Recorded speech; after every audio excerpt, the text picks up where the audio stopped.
Hello students और welcome on study स्थल। भाई हम अपने परसेंटेज की सीरीज को आगे कंटिन्यू कर रहे हैं। तो आपकी 2 क्लासेस इस पर टॉपिक पर हो चुकी हैं। हम तीसरी क्लासेस में सभी टॉपिक्स को कंप्लीट कर रहे होंगे। ये आपका फाउंडेशन बैच है फॉर एनी कॉम्पिटिटिव एग्जाम। आप किसी भी कॉम्पिटिटिव एग्जाम की प्रिपरेशन कर रहे हैं तो हमारे साथ लगातार जुड़िए भाई, ठीक है। आपको आपकी तैयारी में काफ़ी बेनिफिट मिलने वाला है। तो स्टूडेंट्स हम समझते हैं भाई नेक्स्ट कंसेप्ट को, नेक्स्ट टॉपिक्स को इस क्लास में, ठीक है।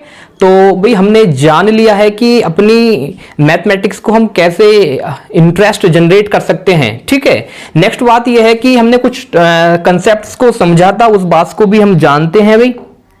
ओके, क्वेश्चन की बात करते हैं। आपके सामने क्वेश्चन है 1200 मल्टीप्लाई 1066 सही 2/3% प्लस 800 मल्टीप्लाई 512 सही 1/2%। तो इस तरह के क्वेश्चन को करने के लिए जो आपकी बेस्ट अप्रोच होती है ना, उसको हम समझते हैं भाई। सबसे पहले हमने जाना कि ये 1200 था, 1200 multiply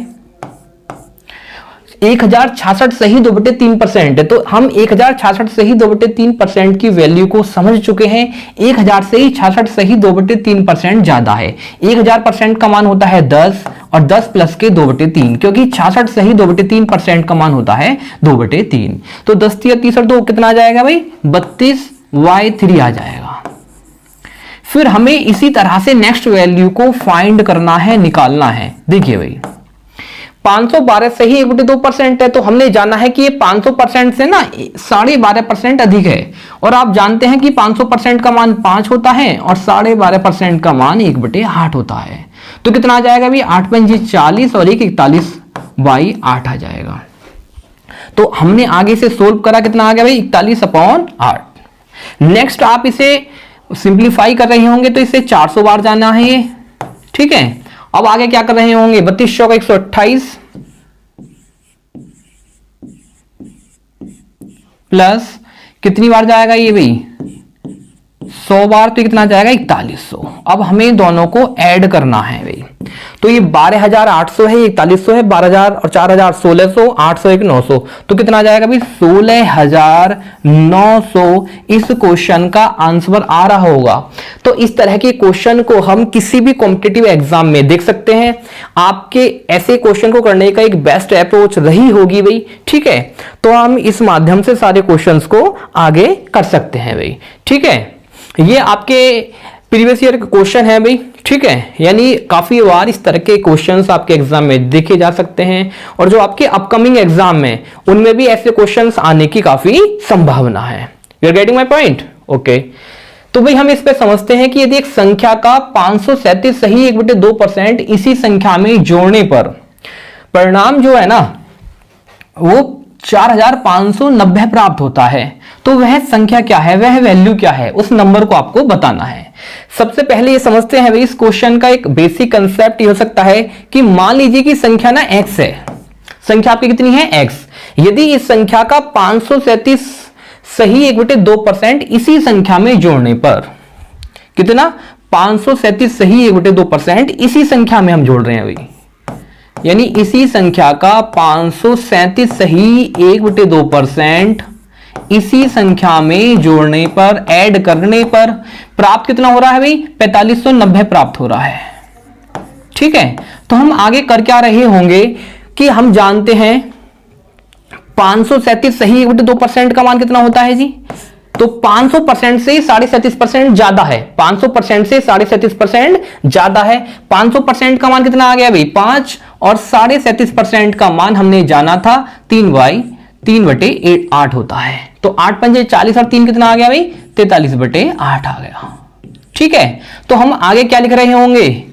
43/8 plus x is equal to 4590। Next हम क्या कर रहे होंगे? यहां पर एलसीएम मेथड से एलसीएम ले रहे होंगे। तो 8 एकम 8, 43 और 8 कितना हो जाएगा भाई? 51x। 51x upon 8 is equal to 4590, यानी 4590 इसके इक्वल दे रखा है। तो हमें क्या निकालना है भाई? x का मान। तो इसे 5 से काट लीजिए भाई, 9 से काट लीजिए। 9 एकम 9, 9 पंचे 45, यानी कितनी बार जाएगा? 90 बार। तो तो x का मान निकालने के लिए यहां पर 8 की 90 में मल्टीप्लाई होगी तो 9 72, यानी कितना आ जाएगा 720। इस तरह के क्वेश्चन का ये आंसर आ सकता है, यानी ये क्वेश्चन को करने की आपकी एक अप्रोच हो सकती है। लेकिन हम इसके सेकंड मेथड को भी यूज कर सकते हैं, सेकंड अप्रोच का भी यूज कर हम इस क्वेश्चन को निकाल सकते हैं भाई। तो सेकंड अप्रोच को समझिए भी, सेकंड अप्रोच इस क्वेश्चन को करने की क्या हो सकती है। और आपके कोई भी कॉम्पिटिटिव एग्जाम है ना, हर एग्जाम में इस तरह के क्वेश्चन को, इस पैटर्न को देखा गया है, ठीक है। तो उस चीज को हम समझ रहे होंगे। नेक्स्ट इसकी जो अप्रोच हो सकती है भाई, यदि एक संख्या है, एक संख्या का 537 सही 1/2% ना इसी संख्या में जोड़ा गया है, तो सबसे पहले आप ये हम ये जान रहे होंगे कि 537 सही 1/2% की वैल्यू कितनी होती है। तो भाई 537 सही 1/2% की वैल्यू कितनी होती है, हमने अभी निकाली थी। 500% से 37.5% ये ज्यादा है। 500% का मान 5 होता है, 37.5% का मान 3/8 होता है। तो 8 पंजे 40 और 3 कितना होता है 43/8 होता है। अब हमने ये समझा कि 43/8 में इसमें मूल संख्या क्या है भाई, आपकी 8 है, यानी जो ओरिजिनल नंबर है ना वो 8 है। मूल संख्या यहां पर हमने समझी है वो कितनी है, 8 है। अब यहां पर हम 8 में 43 जोड़ने पर कितना प्राप्त कर रहे हैं, 51 मिल रहा है हमें। लेकिन क्वेश्चन में ये बोला गया है भी कि हम जब मूल संख्या में उसका परसेंटेज वैल्यू को जोड़ते हैं, ऐड करते हैं, तो हमें कितना मिलता है, तब हमें प्राप्त होता है 4590 प्राप्त होता है। तो अब हम इस क्वेश्चन में 4590 में एक यूनिट का मान निकालने के लिए 51 से डिवाइड कर रहे होंगे, तो ये 9 टाइम्स जाएगा, 90 आ जाएगा भाई एक यूनिट का मान। और हमें निकालना किसका मान है, मूल संख्या 8 का मान। तो 8 की मल्टीप्लाई जब आप 90 में कर रहे होंगे तो कितना आ जाएगा 720। इस क्वेश्चन का आंसर हो रहा होगा। तो इस तरह के क्वेश्चन को हम इजीली सिंप्लीफाई कर सकते हैं भी, कैलकुलेट कर सकते हैं, ठीक है। तो ऐसे क्वेश्चन हमारे कई बार आपके किसी भी एग्जाम में देखे जा सकते हैं। नेक्स्ट क्वेश्चन क्या है भाई, यदि पहली संख्या ना दूसरी संख्या से 14.28% अधिक है, ये क्वेश्चन में बोला गया है, और दूसरी संख्या तीसरी से कितनी अधिक है भाई, 16.66 या 67% अधिक है, तो दूसरी संख्या पहली से कितने परसेंट कम है। अब हम ये समझ रहे होंगे, ये जान रहे होंगे कि भाई यहां पर ना आपके पास 3 नंबर दिए हुए हैं। कितने नंबर दिए हुए हैं, 3, यानी पहली संख्या, दूसरी संख्या और तीसरी संख्या। आपके पास 3 नंबर गिवन थे। अब क्वेश्चन में बोला गया है कि पहली संख्या दूसरी से 14 सही 14.28% अधिक है, और आप जानते हैं कि 14.28% है, 14 सही 2/7% की वैल्यू कितनी होती है, 1/7। तो पहली संख्या अधिक है दूसरी से, मान लो दूसरी को नंबर मिले भी 7, तो पहले को कितने मिल रहे होंगे, 7 में एक ऐड कर दीजिए। रेशियो मेथड से हम इस क्वेश्चन को कर रहे होंगे तो 8 नंबर मिल रहे होंगे। नेक्स्ट बताइए कि दूसरी संख्या तीसरी संख्या से 16.66% अधिक है। दूसरी संख्या अधिक है तीसरी संख्या से, और हम जानते हैं कि 16.66% की वैल्यू 1/6 कितनी होती है भाई, 1/6। मान लो कौन सी अधिक है, दूसरी संख्या अधिक है तीसरी से। मान लो तीसरी कितनी है भाई, 6 कितनी है, तो ये एक अधिक है 7 है। तो हम इस बात को, हमें रेशो निकालने की नीड ही नहीं है। यहां पर रेशो का जो नंबर आ जाएगा 8 7 6 आ जाएगा, ठीक है। अब हमने ये जाना कि दूसरी संख्या पहली संख्या से कितने परसेंट कम है, तो दूसरी संख्या पहली से कितनी कम है भाई, 1 कम है। कितने नंबर से, 8 से मल्टीप्लाई 100। और हम जानते हैं कि भाई 1/8 की वैल्यू कितनी होती है, 12.5% वैल्यू होती है। इस बात को हम बेसिक कंसेप्ट्स के माध्यम से जान चुके हैं। तो इस क्वेश्चन का 12.5% आपके सामने आंसर है। हम सारी वैल्यूज को रिपीट कर रहे हैं। 12.5% का मान 1/8 होता है, 16 सही 2/3% का मान 1/6 होता है, 66 सही 2/3% का मान 2/3 होता है वैल्यू, और 57 सही 4% की वैल्यू होती है भाई 4/7, ठीक है। तो इस तरह से हम इस क्वेश्चन को कर सकते हैं। अपने नेक्स्ट क्वेश्चन की बात करते हैं भाई। क्वेश्चन में नेक्स्ट में बोला गया है कि ए की आय ना बी की आय से 50% अधिक है, और सी की आय ए की आय का कितने गुना है, 2/3 गुना है। और नेक्स्ट बोलता है भाई डी की आय सी की आय की आधी के बराबर है, तो डी की आय में कितने परसेंट की वृद्धि कर रही हो, 10% की। तो बी की आय डी की आय के कितना परसेंट अधिक है, कितना परसेंट है। तो सबसे पहले ऐसे क्वेश्चन में हम ए बी सी तीनों का रेशो निकाल रहे होंगे, यानी चारों संख्याओं का ए बी सी और डी चारों संख्याओं का रेशो निकाल रहे होंगे। ए की आय बी से 50% अधिक है। हम जानते हैं भी 50% का मान 1/2 होता है, 50% की वैल्यू 1/2 होती है। तो ए की आय बी से अधिक है। मान लीजिए बी को 2 नंबर मिल रहे हैं, तो ए की अधिक है ना, तो कितने मिलेंगे, रेशियो मेथड से हम इस क्वेश्चन को कर रहे होंगे। अब सी की आय ए की आय की 2/3 है। सी की आय ना किसकी, ए की आय की। सी की आय ए की आय की कितने बटे 3 है, 2/3 है। अब यहां से 3 से 3 कट जाना है, तो यहां हम कह सकते हैं कि सी की आय भी कितनी है भाई, 2। और नेक्स्ट कहा गया है कि डी की आय सी की आय की आधी के बराबर है। डी की आय सी की आय के आधी के बराबर है, तो 2 का आधा कितना हो गया, 1। अब ये कहता है कि डी की आय में 10% की वृद्धि हम कर रहे हैं, तो वृद्धि में जो हम इसमें वृद्धि कर रहे होंगे तो इसे पूर्णांक बना लीजिए भाई, कंप्लीट कर लीजिए। इसे 300 कर लीजिए, इसे 200 कर लेते हैं हम। ये हमने कर लिया है 200 नेक्स्ट, और ये हमने कर लिया 100। अब क्वेश्चन में कहा गया है कि डी की आय में 10% की वृद्धि कर रहा है भाई, तो 100 का 10% होता है 10, तो कितना आ गया भाई, 110 आ गया। यानी हमने डी की आय में वृद्धि कर दी। तो कहा गया है कि बी की आय डी की आय के कितने परसेंट है, बी की आय। तो बी की आय कितनी है भाई, 200। किसकी आय के, डी की आय। जिसकी आय का पूछता है उसे हम अपॉन में लेते हैं, बटे में लेते हैं। और मल्टीप्लाई कितने परसेंट है, आपने कहा भाई 100% है ये वैल्यू। तो कितना आ जाएगा भाई, 2000 अपॉन 11% ये होगी। बी की आय डी की आय के 2000 अपॉन 11% वैल्यू है। तो इस क्वेश्चन को इस माध्यम से हम कर सकते हैं। हम नेक्स्ट क्वेश्चन की बात करते हैं भाई, ठीक है। नेक्स्ट क्वेश्चन आपके सामने परसेंटेज की सीरीज का है कि एक वस्तु के मूल्य में ना 30% की वृद्धि हो जाती है तथा खर्च में 17% की वृद्धि हो जाती है, तो वस्तु की खपत पर क्या प्रभाव पड़ेगा। सबसे पहले हम ये समझते हैं भी, आप किसी शॉप पर जाते हैं 100 रुपए लेकर, ठीक है, और चीनी, मान लो आप चीनी खरीदने चाहते हैं, मतलब चीनी को खरीदने जाते हैं, और चीनी का जो मूल्य है, प्राइस है, वो है 40 रुपए किलो। तो आपका खर्चा कैसे होगा, आप ये बताइए भी आपका खर्चा क्या होगा। जो चीनी का प्राइस होगा, मूल्य होगा, और जितनी चीनी आप खरीद कर लाएंगे, यानी जो आपकी कंजप्शन होगी, जो आपकी क्या होगी भाई, कंजप्शन होगी, खपत होगी, वही तो खर्चा होता है, एक्सपेंडिचर होता है। ये बात हमेशा ध्यान रखना कि जो खर्चा होता है ना, वो प्रोडक्ट होता है, जितना उसका प्राइस होता है और जितनी उसकी खपत होती है, कंजप्शन होती है। ये बात हम समझ रहे हैं। तो आप ये बताइए कि वस्तु के मूल्य में, प्राइस में 30% की वृद्धि हो जाती है, और खर्चे में कितने परसेंट की वृद्धि हो रही है भाई, 17% की वृद्धि हो रही है। मान लीजिए खर्चे स्टार्टिंग में 100 था, उससे 17% की और वृद्धि होगी भाई।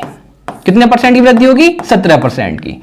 और उसके प्राइस में, मूल्य में होती है 30% की वृद्धि, तो 100 से हमेशा वृद्धि कमी होगी, तो 130% आ गया भाई। अब आगे कह रहा है कि उसकी कंजप्शन पर, खपत पर क्या प्रभाव पड़ेगा, ये हमसे पूछा है। तो परसेंटेज से परसेंटेज कट हो जाना है भाई, ठीक है। 0 से आपकी 0 चली जानी है। 13 नियम कितने हो गए, 117।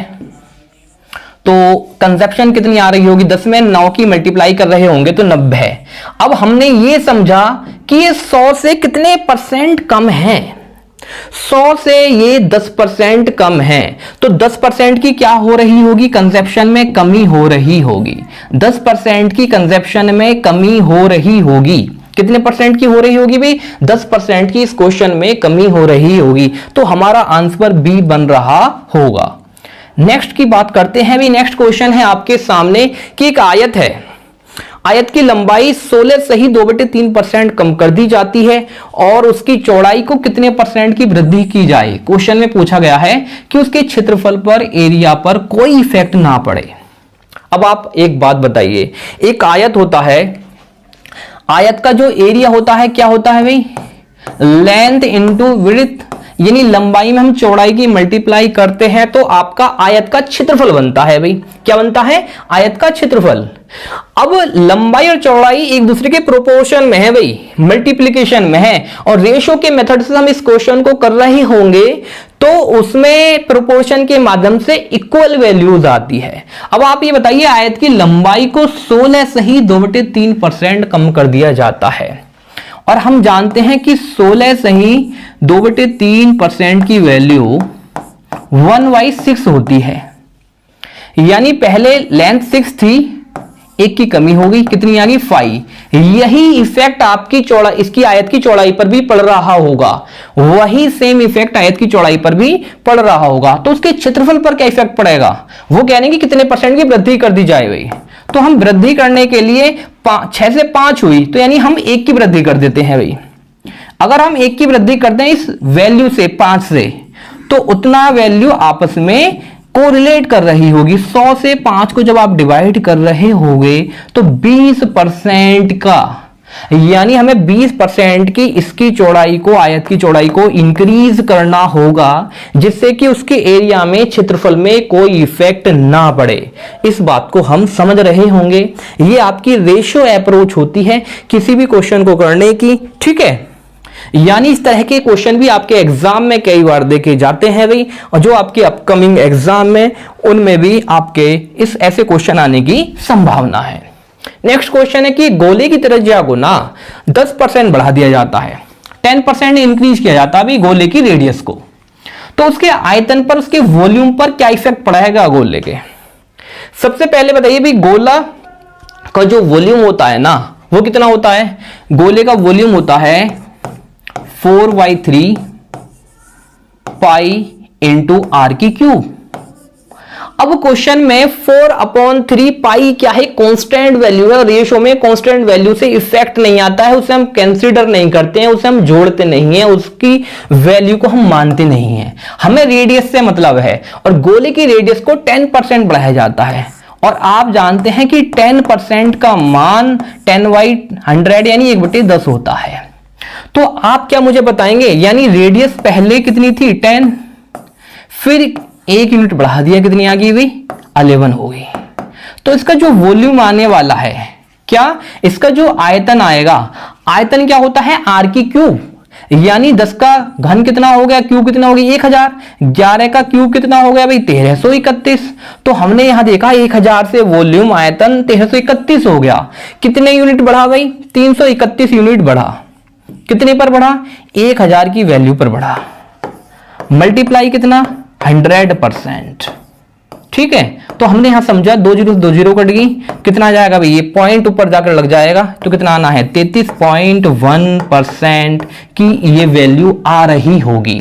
तो गोले के आयतन पर क्या प्रभाव पड़ रहा होगा? यानी 33.1% की इंक्रीजमेंट हो रहा होगा इस गोले के अंदर। तो यहां तक हम बात को समझते हैं भाई, ये बात हमारी क्लियर हो चुकी है। मैं उम्मीद करता हूं यहां तक आपके सारे क्वेश्चंस क्लियर हो चुके होंगे। नेक्स्ट क्वेश्चन की हम बात करते हैं भाई। नेक्स्ट क्वेश्चन ये कहता है कि भाई घनाभ है, यानी आपका क्यूबॉइड की लंबाई को 40% बढ़ा दिया जाता है, चौड़ाई को 50% कम कर दिया जाता है, भी रिड्यूस कर दिया जाता है, और उसका जो वॉल्यूम है, आयतन है, 23% कम हो जाता है। तो उसकी ऊंचाई पर क्या प्रभाव पड़ेगा? आप ये बताइए भाई, ये क्यूबॉइड जो है, घनाभ का वॉल्यूम क्या होता है? इसका वॉल्यूम होता है लंबाई गुणा मल्टीप्लाई चौड़ाई गुणा ऊंचाई, ये होता है।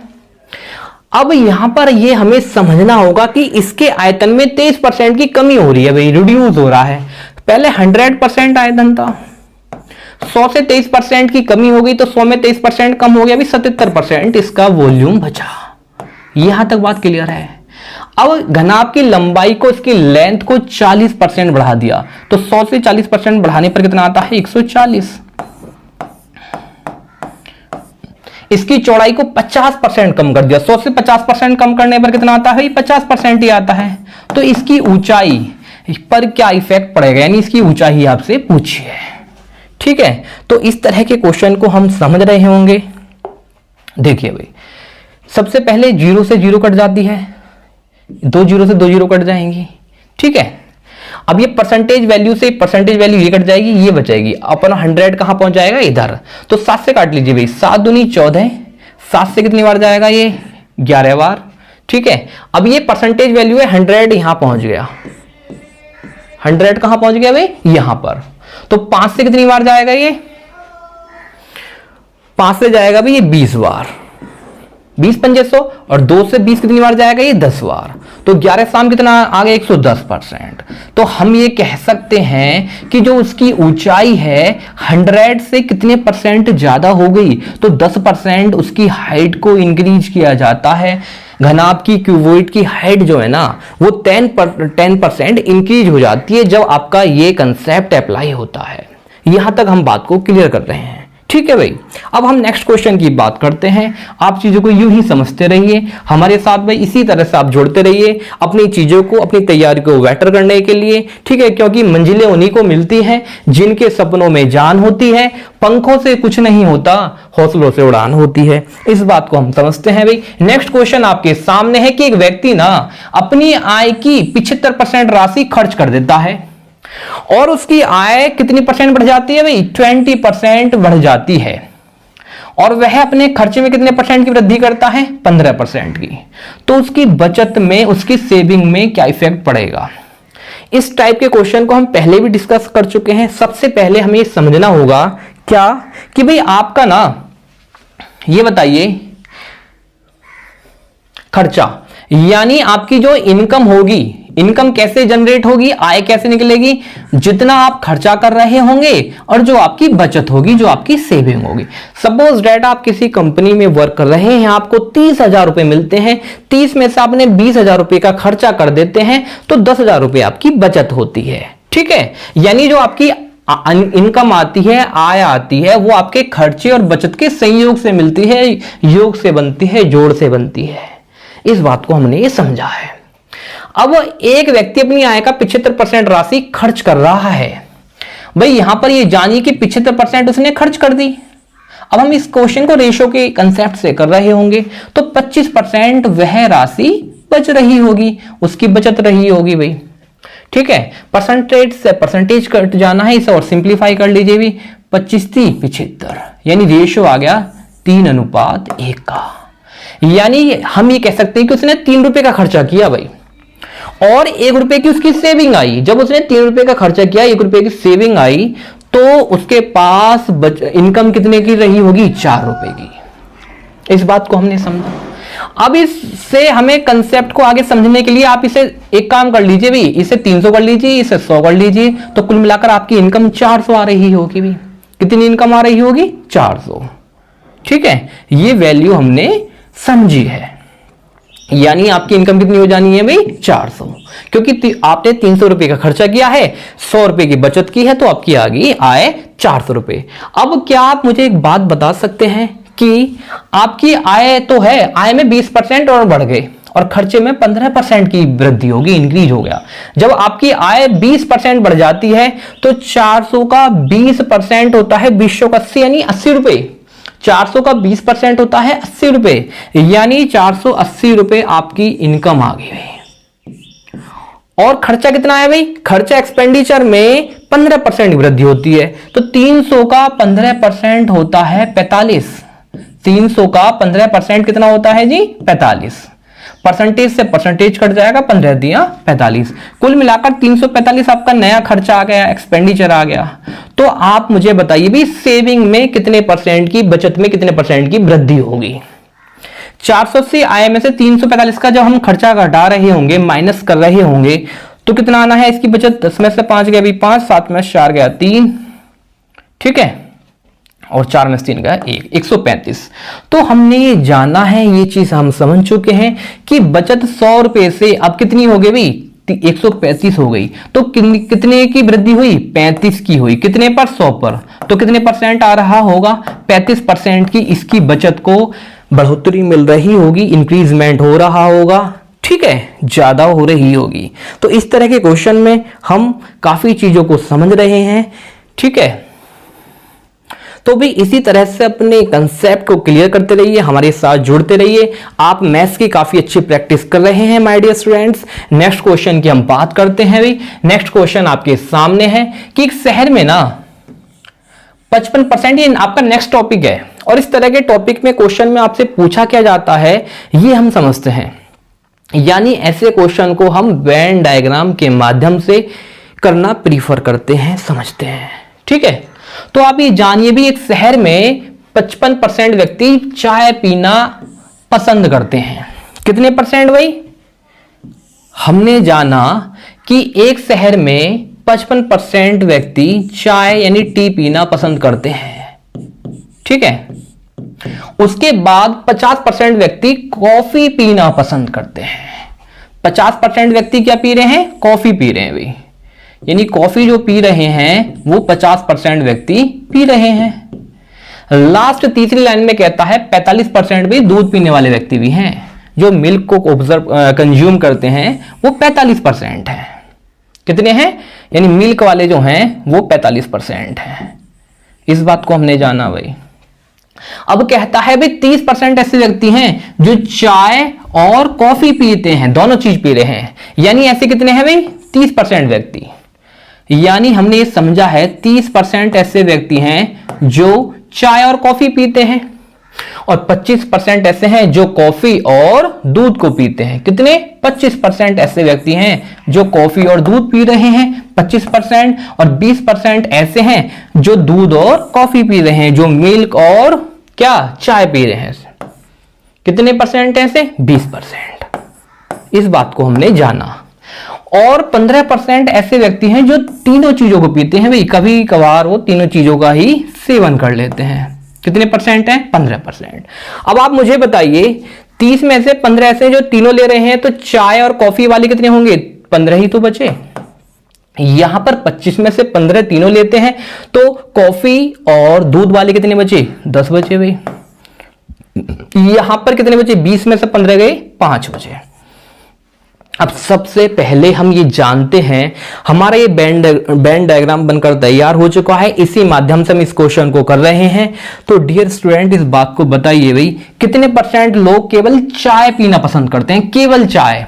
यानी एक चीज बताइए, जो ये वाला हिस्सा है ना, ये वाला हिस्सा जो है, ये वाला हिस्सा, ये वो हिस्सा है। ऐसे व्यक्ति यहां पर लोग रहते हैं, ऐसे व्यक्ति रहते हैं, ऐसे पर्सन रहते हैं जो केवल भी चाय पीते हैं, ना तो उन्हें कॉफी से मतलब है ना ही दूध से मतलब है। तो ऐसे व्यक्ति कितने हैं, ये चीज हम समझ रहे होंगे भाई। अब आप मुझे एक बात बताइए कि टोटल 55 में से मैं ये वाला हिस्सा माइनस कर दूं तो मेरे ऐसे कितने व्यक्ति बचेंगे इस एरिया में जो केवल चाय पी होंगे भाई? 15 15 30 और 5 35, तो 55 में से 35 गए, कितने बचे भाई? 20 बचे। तो 20 लोग ऐसे होंगे, 20% लोग ऐसे होंगे जो केवल चाय पी रहे होंगे। अब यहां पर समझिए भाई, 15 15 30 और 10 40, 50 में से 40 ऐसे हटा देते हैं, तो 10 ऐसे लोग होंगे, 10% जो केवल भाई कॉफी पसंद करेंगे। यहां पर समझिए 45 में से ये वाला हिस्सा अगर हम माइनस कर दें, 15 5 20 और 10 30, और 45 में से 30 लोग हटा दें हम, तो 15% ऐसे लोग होंगे जो केवल दूध को पीना पसंद कर रहे होंगे। तो सबसे पहले फर्स्ट क्वेश्चन आपके सामने क्या है? कितने परसेंट केवल चाय पीना पसंद करते हैं? तो भाई केवल 20% ऐसे लोग हैं जो चाय पीना पसंद करते हैं। फर्स्ट का आंसर आपका ये है। सेकंड क्वेश्चन क्या है? कितने परसेंट केवल लोग कॉफी पीना पसंद करते हैं? ऐसे कितने परसेंट लोग हैं जो केवल कॉफी पीना पसंद करते हैं भाई? तो केवल कॉफी कितने हैं? 10% लोग ऐसे हैं जो कॉफी पीना पसंद कर रहे हैं। तीसरा क्वेश्चन क्या कहता है? कितने परसेंट केवल दूध पीना पसंद यानी मिल्क कंज्यूम करना कर चाहते हैं? तो भाई ओनली 15% ऐसे स्टूडेंट हैं जो क्या पीना चाहते हैं? केवल दूध को पीना चाहते हैं। अब आप ये बताइए कितने परसेंट चाय और कॉफी दोनों? भाई दोनों वाले कितने हैं? दोनों वाले डियर स्टूडेंट 15 हैं। चाय और कॉफी 15 हैं, कॉफी और दूध वाले 10 हैं, और दूध और चाय वाले 5 हैं। तो भाई कितने परसेंट चाय और कॉफी? चाय और कॉफी वाले कितने हैं? आइए भाई, चाय और कॉफी वाले 15% हैं। केवल कॉफी और दूध वाले भाई, केवल कॉफी और दूध वाले 10% लोग हैं। कितने परसेंट हैं? 10% लोग ऐसे हैं जो केवल कॉफी और दूध पीते हैं। नेक्स्ट, इसी में और आगे भी क्वेश्चन आपसे पूछ सकता है कि कितने परसेंट केवल चाय और दूध पीते हैं। तो भाई पीछे क्वेश्चन में देखिए, चाय और दूध कितने वाले थे? चाय और दूध वाले कितने थे? केवल दोनों लोग 5% थे। भाई कितने थे? 5% ऐसे लोग हैं जो दोनों चीजों को पी रहे हैं। कितने परसेंट लोग दूध या कॉफी या चाय पीना पसंद करते हैं? यानी तीनों चीज। अगर हम तीनों चीज की बात करें, अगर अंदर का हिस्सा, यानी ये ऐसे व्यक्ति हैं जो अंदर वाले हैं कि कुछ ना कुछ ये पी रहे हैं, कोई चाय, कोई कॉफी, कोई दूध। तो भाई 20, 10 30 10 40, 40 और 30 70, 70 10 80, 10 90, यानी सबको हम ऐड कर रहे हैं तो 90% ऐसे लोग हैं जो क्या आप में से तीनों चीजों में से एक चीज कंज्यूम कर रहे हैं। तो ऐसे कितने लोग हैं जो कोई भी चीज पसंद नहीं करते? 100 में से अगर हम 90 हटा देते हैं तो 10% ऐसे लोग हैं जो कोई भी चीज पीना पसंद नहीं करते हैं। तो आपका बेहतरीन क्वेश्चन था आपके सामने। इस तरह के क्वेश्चन आपके एग्जाम में पूछे जाते हैं। इस बात को हमने जाना है, समझा है, एक वेन डायग्राम के माध्यम से इस क्वेश्चन को हमने अभी समझा है। नेक्स्ट क्वेश्चन है, ये आपका भाई नेक्स्ट टॉपिक है और ये आपका टॉपिक कहता है कि भाई परसेंटेज यानी फेल पास पर आधारित प्रश्न है, उसी पर बेस्ड आपके क्वेश्चन है। तो इस तरह के क्वेश्चन में आपकी 4 कंडीशन बनती है भाई, या तो स्टूडेंट फेल होगा या पास होगा, या तो भाई वह पास होगा या फेल होगा, या तो वह फेल होगा या पास होगा, या दोनों तरफ क्या हो जाएगा भाई, फेल पास हो गया, पास फेल हो गया। तो तीसरी कंडीशन क्या बनने वाली है? फेल फेल की भाई, या तो वह दोनों बार फेल हो रहे होंगे या दोनों बार पास हो रहे होंगे। तो ऐसे क्वेश्चन में ये हमारा जो कंसेप्ट ये कहता है कि भाई जब अलग अलग तरीके का आपका कंसेप्ट आ रहा है, फेल पास तो आप ऐड कर दीजिए। जब भी फेल पास की बात हो रही है तो आप दोनों को ऐड कर दीजिए भाई, पास फेल में भी ऐड। लेकिन फेल फेल की कंडीशन में जब एक जैसा आपका कंसेप्ट आ रहा होगा, मिल रहा होगा, तो हम फेल कर रहे होंगे। ठीक है, अब इस बात को समझिए भी, एक विद्यालय में ना 90% छात्र ऐसे हैं जो अंग्रेजी में पास होते हैं, उत्तीर्ण मतलब पास। 85% किस में पास हो रहे हैं भाई? मैथ्स में पास हो रहे हैं। और 150 दोनों में पास होते हैं। तो इन दोनों विषयों में कोई छात्र फेल ही ना हुआ हो तो छात्रों की कुल संख्या क्या है, ये आपसे क्वेश्चन में पूछा है। भाई 90% छात्र अंग्रेजी में पास हुए, 85 मैथ्स में पास हुए, तो कुल मिलाकर 90 और 85 कितना हो गया भाई? आप मुझे 90 और 85 बताइए कितना हो गया? 175। तो 175% स्टूडेंट ऐसे हैं जो दोनों में पास हुए हैं। तो 100 से कितने परसेंट ज्यादा स्टूडेंट पास हुए भाई? दोनों का योग आया 175%, 90 और 85 का दोनों का योग आया, ऐड आया 175%। तो 100 से 75% ऐसे स्टूडेंट हैं जो दोनों विषयों में पास हुए हैं। कितने परसेंट? 75% स्टूडेंट ऐसे हैं। और क्वेश्चन में दोनों विषयों में जो पास होने वालों की संख्या है ना, वो 175 है। तो 1% का मान कितना आएगा? आप 150 से 75 से डिवाइड कर रहे होंगे तो 75 दुनी जाएगा भाई, 2 आ गया। और हमेशा पूछा है कुल छात्र 100 से कितने ज्यादा थे भाई? तो 100% की वैल्यू हम निकाल रहे होंगे तो 100% का माना कितना आ गया भाई? 200। तो 200 ऐसे छात्र रहे होंगे जो कुल मिलाकर टोटल संख्या को व्यक्त करते हैं, प्रेजेंट करते हैं।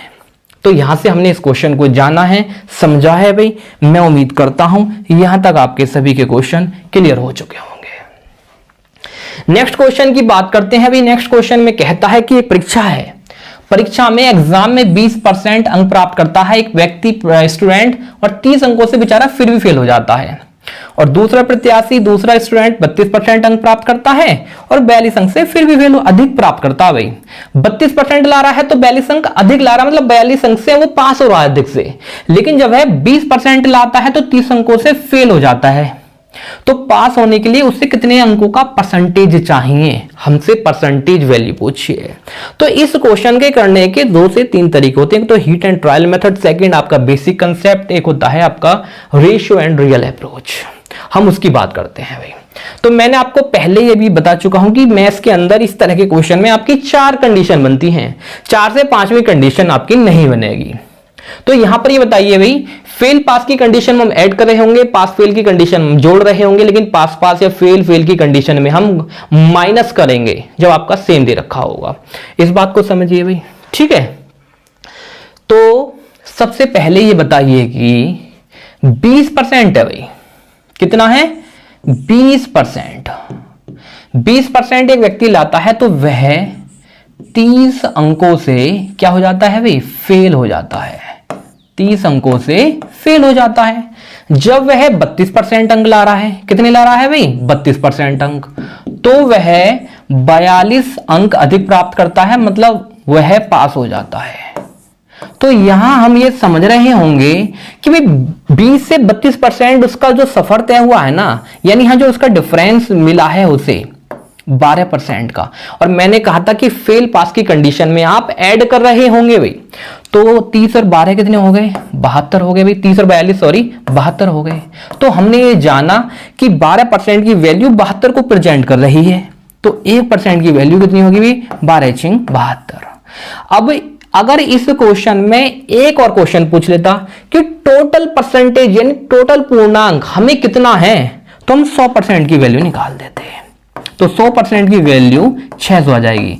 यानी अब कभी भी आपसे एग्जाम में इस तरह का क्वेश्चन पूछ ले कि भाई टोटल नंबर ऑफ पूर्णांक कितना है, तो वो 600 है, लेकिन उन्होंने परसेंटेज वैल्यू पूछी है कि पास होने के लिए कितने अंकों का परसेंटेज चाहिए हमें। तो इसका अप्रोच क्या होती है वो समझते हैं। जो ये वैल्यू है ना 20% को जब आप 1% से डिवाइड कर रहे होगे तो 20% आता है, इसका ये कंसेप्ट रहता है। देखो भैया 30 को जब आप 6 से डिवाइड कर रहे होगे तो 5 आ रहा होगा, कितना आ रहा होगा भाई 5। अब मेरी एक बात बताइए, जब वह फेल हो रहा है तो हम करा देते हैं पास, अगर वह पास हो रहा है तो करा देते हैं उसे उतना ही रिड्यूस कर देते हैं, माइनस कर देते हैं। 20 5 कितना आ गया 25%। तो उस व्यक्ति को, इस स्टूडेंट को 25% अंकों की आवश्यकता है पास होने के लिए। इस बात को हम सेकंड मेथड से भी समझ सकते हैं भाई, इस बात को हम यहां से भी निकाल सकते हैं। 32 को आपने 1 से भाग करा, डिवाइड करा तो 32%, 42 को 6 से भाग करा, 42 को 6 से डिवाइड करने पर 7 आ गया। 32 में से 7 माइनस करेंगे क्योंकि उसे अधिक मिल गए ना, कम मिल रहे हैं तो प्लस करो और ज्यादा मिल रहे हैं तो उसे माइनस करो, तब भी कितना आएगा 25%। तो आपका एक बेहतरीन क्वेश्चन था आपके सामने, एक बेटर अप्रोच है इस तरह के क्वेश्चन को करने की भाई। तो आप इंजॉय करते रहिए इस क्वेश्चन के साथ। हम नेक्स्ट क्वेश्चन की बात करते हैं भाई। नेक्स्ट क्वेश्चन क्या कहता है, एक परीक्षा होती है, एग्जाम होता है, उसमें ए का बी की अपेक्षा 25% अधिक अंक मिलते हैं, कोई बात नहीं है भाई। बी को सी की अपेक्षा 10% कम मिलते हैं भाई, और सी को डी की अपेक्षा 25% अधिक मिलते हैं। यदि डी को 500 में से 320 ही मिल रहे हैं डी को, तो ए को कितने अंक मिलेंगे, क्वेश्चन में आपसे यही पूछा है। तो ऐसे क्वेश्चन का जो हमारा बेटर अप्रोच होती है that is called the ratio approach, यानी रेशियो अप्रोच के माध्यम से इस तरह के क्वेश्चन को हम इजीली कर रहे होंगे। क्या है भाई रेशियो अप्रोच, कि हमें ए बी सी और डी का हमें रेशियो निकालना है। सबसे पहले बताइए कि परीक्षा में ए का बी की अपेक्षा 25% अधिक है, ए को मिल रहे हैं 25% अधिक बी की अपेक्षा। 25% का मान होता है 1/4। मान लो बी को मिल रहे हैं 4 अंक, तो ए को मिल देंगे 4 में 1 अधिक यानी 5। ये बात क्लियर है। बी को सी की अपेक्षा 10% कम मिलते हैं भाई, बी को मिलते हैं कम सी से। 10% का मान होता है 1/10। यदि मान लो सी को 10 मिल रहे हैं नंबर, तो ए को बी को कितने मिलेंगे, 1 कम मिलेगा यानी 9 ही मिलेंगे। अब बात करते हैं डी की, सी को डी की अपेक्षा 25% अधिक मिल रहे हैं, 25% का मान भाई 1/4 ही होता है। तो सी को डी की अपेक्षा 25% अधिक मिल रहे हैं, सी को अधिक मिल रहे हैं डी की अपेक्षा। मान लो भाई डी को मिल रहे हैं 4 अंक ये वाले, तो ए को सी को कितने मिलेंगे 4 और 1 5, इस तरह से। तो हमारा मकसद क्या है, रेशियो निकालना, चारों वैल्यूज का रेशियो निकालना। तो रेशियो की एक बेहतरीन अप्रोच होती है भाई, जो ये खाली बॉक्स है ना, ये खाली बॉक्स आपके 2 हैं, वह नंबर हम भर देते हैं जो ये नंबर दिया होता है। यहां पर भी खाली बॉक्स 1 बचा भाई, यही नंबर भर दो जो हमारा लास्ट में दिया हुआ है। यहां पर भी खाली बॉक्स 1 है भाई, यही नंबर भर दो। यहां पर भी ये खाली बॉक्स 2 हैं, तो भाई जो आपका दिया होता है वही नंबर को हम फिल कर देते हैं। 5 × 25 25 नंबर 225 आपकी फर्स्ट की वैल्यू आ चुकी है भाई। सेकंड की हम बात करते हैं, 9 × 36 = 180, सेकंड की वैल्यू ये आ गई भी 5 चौक 20 शाम 200 आ गई। सी की वैल्यू डी की कितनी आ गई भी 4 चौक 16 शाम 160। क्या यह कट सकता है? 5 से काट सकते हैं हम इसे। 5 से भी कितना आ गया 45 पंजे 225, 36 पंजे 180। 5 से हम डिवाइड कर रहे हैं 5 चौक 40 पंजे 200 और 32 पंजे 160 और आगे ये नहीं कटने का, तो हमारी एबीसीडी की वैल्यू ये आ गई। ठीक है, अब हमसे पूछा क्या है भाई, डी को 500 में से 320 मिल रहे हैं भाई। डी को कितने मिल रहे हैं? 320 मिल रहे हैं और क्वेश्चन में 32 रुपए मिल रहे हैं। तो ये कितने गुना है? 10 गुना है। पूछा किसका? ए का हिस्सा, तो भाई ए का भी 10 गुना हो जाएगा। कितना आ जाएगा प्यारे बच्चों? 450। यानी 450 इस व्यक्ति को मिल रहे होंगे ए को। इसी तरह से हम इस क्वेश्चन में बी का निकाल सकते हैं, सी का निकाल सकते हैं। यह है आपका रेशियो का कंसेप्ट होता है। रेशियो के कंसेप्ट से हम इस चीज को कर रहे होंगे।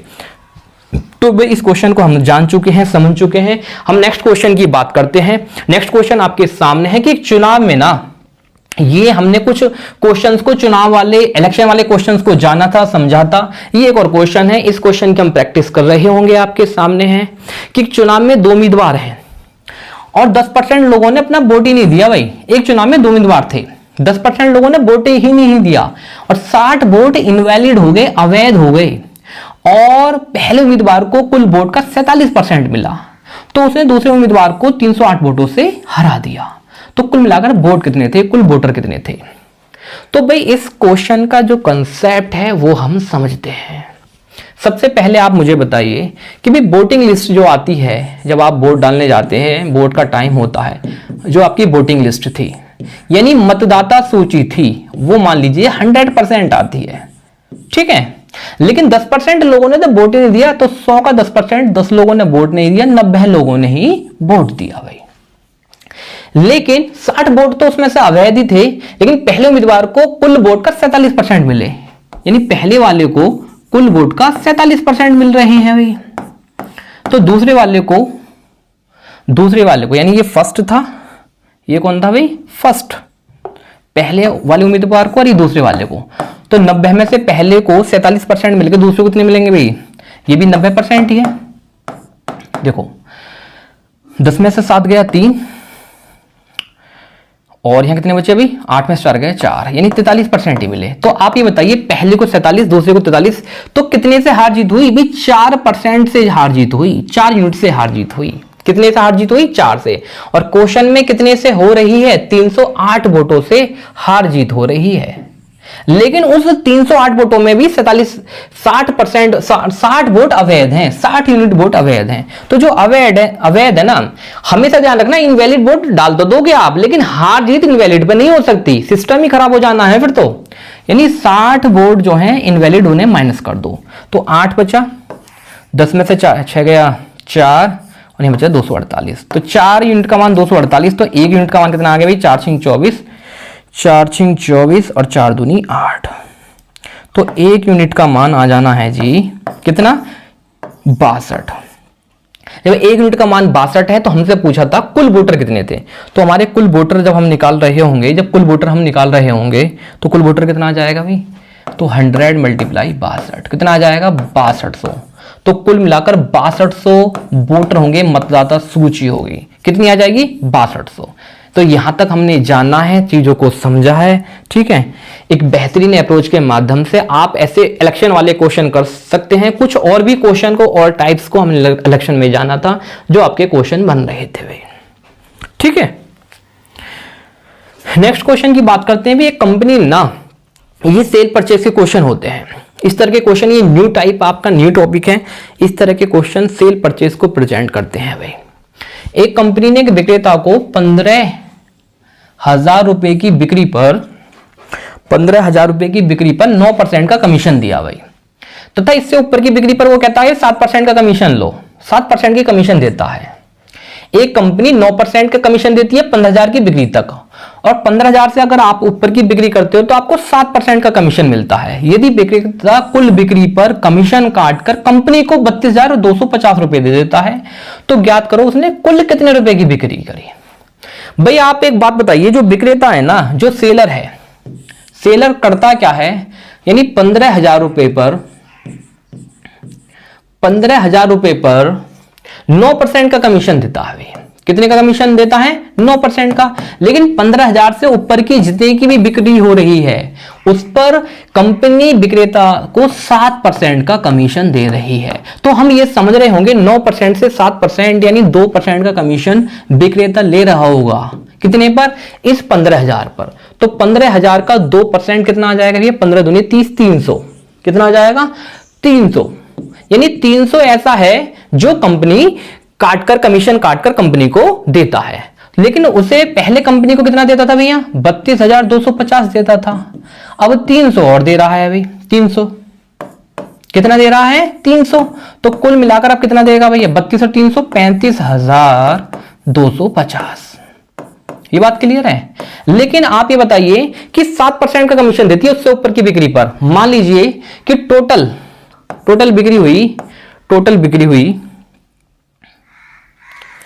बिक्री हुई आपकी कितनी? 100 यूनिट की। उसमें 7% का कमीशन दे दिया तो शेष कितना बचा भाई? शेष कितना देगा? 93 यूनिट। तो 93 यूनिट की वैल्यू 35,250 है। तो 1 यूनिट की वैल्यू कितनी आ गई भाई? इसे हम डिवाइड कर रहे होंगे इससे, तो कितने टाइम से जाना है भाई? 350 बार जाना है। ठीक है, जब आप इसे काट रहे होंगे तो आपसे कुल बिक्री पूछिए भाई, टोटल बिक्री पूछिए। तो टोटल बिक्री कितनी यूनिट है? 100 यूनिट। और 1 यूनिट का मान कितना है? 350। तो कितना आ जाएगा भैया? 35,000 टोटल बिक्री वह कर रहा होगा। 35,000 की टोटल बिक्री वह विक्रेता कर रहा होगा, सेलर कर रहा होगा बेचारा, जब अपने घर वो जाता होगा। इस बात को हम समझ रहे हैं भाई। तो एक बेहतरीन क्वेश्चन आपके सामने है। इस क्वेश्चन के माध्यम से हम काफी अप्रोच को अपनी बढ़ा सकते हैं। ठीक है, इस बात को हम समझ रहे हैं भाई। नेक्स्ट क्वेश्चन की बात करते हैं। नेक्स्ट क्वेश्चन है आपके सामने कि चीनी की कीमत में ना 20% की वृद्धि की वजह से एक परिवार 12 किलो जो कम चीनी 300 रुपए करो भाई। इसे 30 नहीं है, आप इसे 300 करो। कितना करोगे जी? 300।